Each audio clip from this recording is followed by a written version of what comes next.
एक सुंदर हंस चुपचाप पानी पर तैरता है। धूप में उसके सफेद पंख चमक रहे हैं। एक प्राचीन पेड़ के आधार पर एक रूखी बिल्ली बैठी है जो हंस को चंचल आंखों से देख रही है।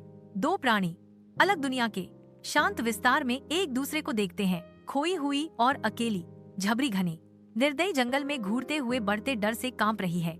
उसके सामने एक भयानक आकृति साकार होती है। एक बगहा बाघ उसके रास्ते में भयावह रूप से खड़ा है। जैसे ही बाघ हमला करने की तैयारी करता है, एक राजहंस ऊपर से नीचे की ओर झपटता है। जंगल के हृदय में एक राजहंस का साहसिक प्रहार एक अप्रत्याशित मोड़ की शुरुआत का प्रतीक है।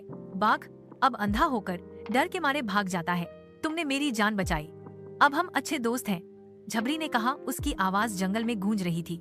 राजहंस और झाबरी झील के किनारे से गुजरते हैं। उनकी यात्रा हवा की सरसराहट से निर्देशित होती है।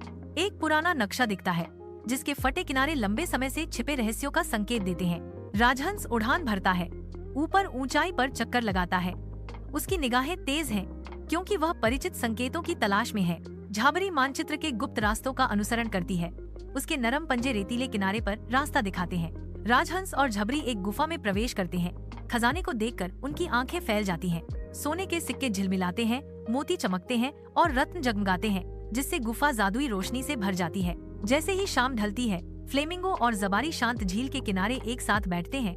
उनका बंधन एक ऐसा प्रकाश स्तंभ है जो सभी प्राणियों से प्रशंसा आकर्षित करता है। फ्लेमिंगो एक मधुर धुन गाती है। उसकी आवाज शांत हवा में गूंजती है, जबकि जबरी की चंचल हरकतें शाम को हंसी से भर देती हैं।